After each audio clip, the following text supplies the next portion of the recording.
So let's talk about NFTs, because I'm new to it, and I'm sure a lot of people here don't even know what that is. So I'm gonna try to explain a little bit. So there's nothing like an explosion of blockchain news to leave you thinking, what's going on here? That's the feeling I've experienced when reading about Grimes getting millions of dollars for NFTs, or about Nyan Cat being sold as one. And by the time we all thought we sort of knew what the deal was, right? The founder of Twitter put an autographed tweet up for sale as an NFT.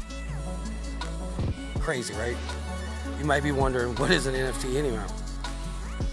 After literal hours of reading, I think I know now. I also think I'm going to cry. Okay, let me start with the basics. What is NFT? What does NFT stand for, right? Non-fungible token, NFT. That doesn't make it any clearer, but a non-fungible more or less means that it's unique and can be replaced with something else. For example, a Bitcoin is fungible. Trade one for another Bitcoin, and you'll have exactly the same thing, right? A one-of-a-kind trading card, however, is non-fungible. If you trade it for a different card, you'd have something completely different, is what I'm getting. You gave up a Squirtle and got a 1909 T26 Honus Wagner, which Stadium Talk calls the Mona Lisa of baseball cards, right? So how does the NFT work? At a very high level, most NFTs are part of the Ethereum blockchain. Ethereum is a cryptocurrency like Bitcoin or Dogecoin, which you most know, but is a blockchain also supports these NFTs, which store extra information that makes them differently.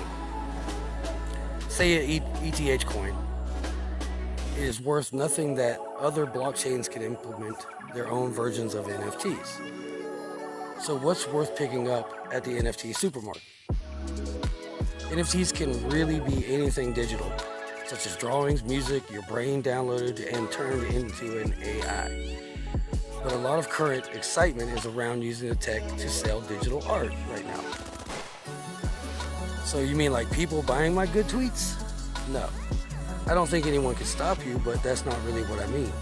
A lot of the conversation is about NFTs as an evolution of fine art collecting, only with digital art. So a side note, when coming up with the line buying my good tweets, we were trying to think of something so silly that wouldn't be a real thing. So of course, the founder of Twitter sold one for just under $3 million, shortly after we posted the article. So do people really think this will become like an art collecting? I'm sure some people really hope so. However, paid almost $390,000 for a 50-second video by Grimes. Crazy, right? Or the person who paid $6.6 million for a video by Beeple. That's insane. Actually, one of Beeple's pieces was auctioned at Christie's, the famous...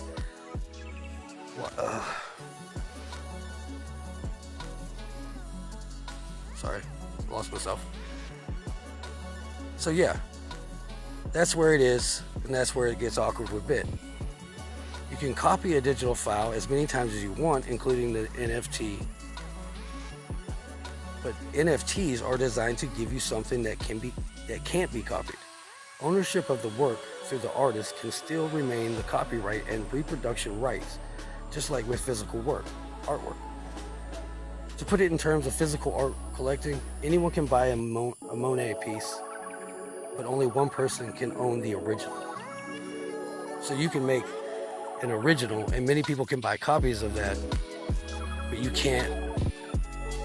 Only one person can own the original. You get where I'm coming from?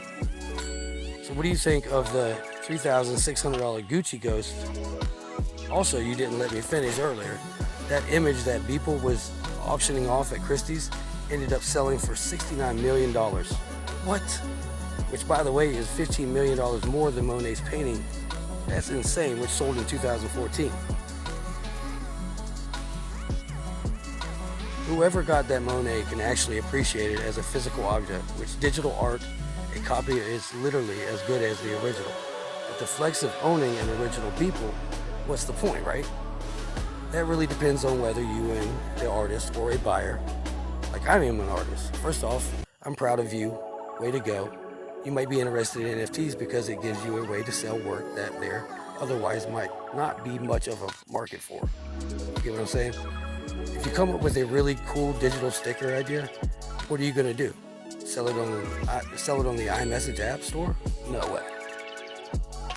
Also, NFTs have a feature that you can enable that will pay you a percentage every time the NFT is sold or charges or changes hands. It's kind of like FEG, you know what I mean? Every time it sells, you get a percentage. Every time someone buys, you get a percentage. So making sure that if your work gets super popular and balloons in value, you'll see some of that benefit.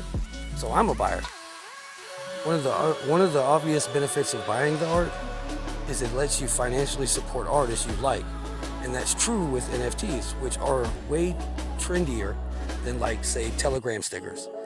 Buying an NFT also usually gets you some basic usage rights, like being able to post the image online or set it as your profile picture.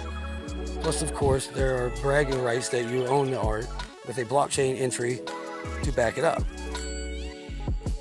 So yeah, I know. I meant I'm a collector. Not that I'm a buyer. I'm just a collector. So, you know what I mean? Yes, NFTs can work like any other speculative asset, where you buy it and hope that the value of it goes up one day. So you can sell it for a profit. I feel kind of dirty for talking about that though. In the boring technical sense that every NFT is a unique token of the blockchain, but while it could be like a Van Gogh, right? Where's the only one definitive actual version? It could also be like a trading card where there's 50 or hundreds of numbered copies of the same artwork. So who would pay hundreds or thousands of dollars, what basically amounts to the trading card? Well, that's part of what makes NFTs so messy. Some people treat them like they're the future of fine art collecting, right? As a playground for the mega rich, maybe. And some people treat them like Pokemon cards, which, they sell for some hot prices right now. Seriously. So speaking of Pokemon cards, Logan Paul just sold some NFT relating to a $1 million box. Crazy. It's insane the amount of money you can make off the NFTs if you choose and do the right thing and go with the market that's out there. You understand what I'm saying? So don't create an NFT that's not going to have a market for it. That's all I'm saying. You could spend your money on making an NFT and then it goes nowhere and then you're stuck with this NFT. So he sold that NFT video clips, which are just clips from a video you can watch on YouTube anytime you want, for up to $20,000. He also sold NFTs of a Logan Paul Pokemon card. Who paid $20,000 for a video clip on Logan Paul, right? What the It would be hilarious if Logan Paul decided to sell 50 more NFTs of the exact same video.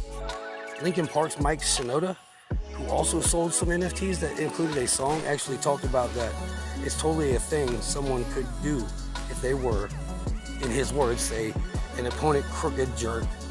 I'm not saying that Logan Paul is that, but just that you should be careful who you buy from. Just like you should be careful who you trust with your anything. All your crypto, just be careful. Don't trust anyone. You can trust people in FEG, but only the right ones. Don't just trust anybody in FEG.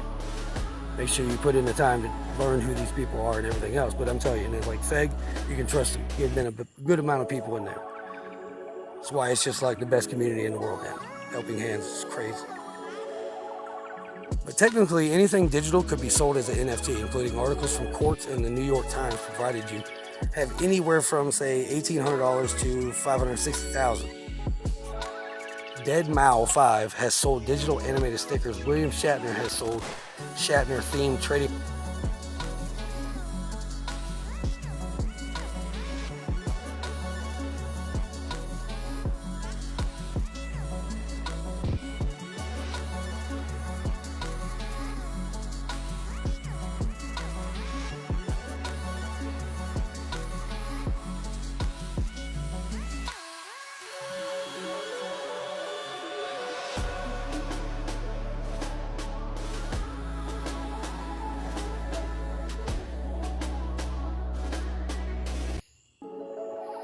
And could be copied and made many sales of that NFT copy of that NFT, but there can only be one original.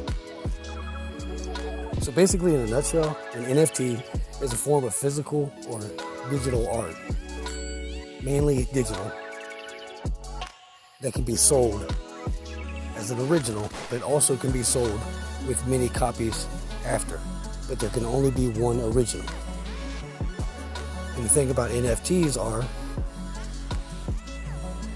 the decision that you make on the NFT that you want to make or create depends on the market of that NFT to be sold.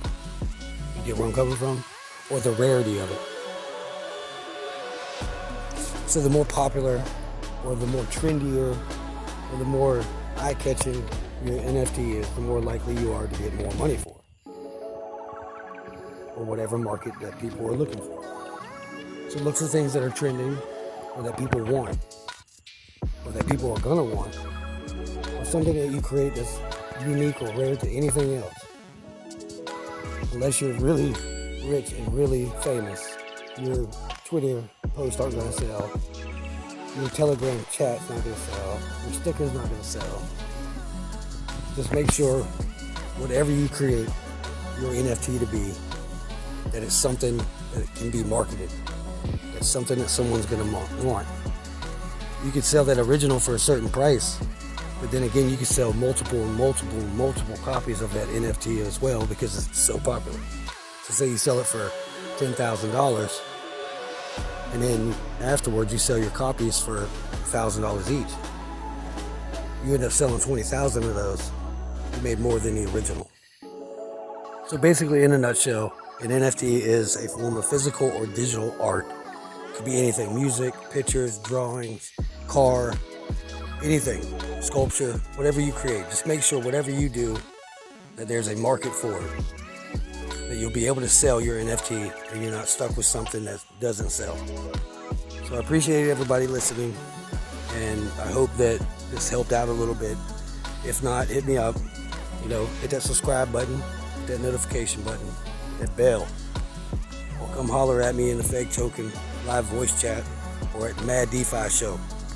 This has been your boy Trey All Day with Trey All Day Promotions, faketoken.com and Mad DeFi Show on YouTube. Check us out. And always remember, here at faketoken.com, we got your back. We'll make you feel safe, secure, and confident about your investment. And always remember, just hodl it, baby.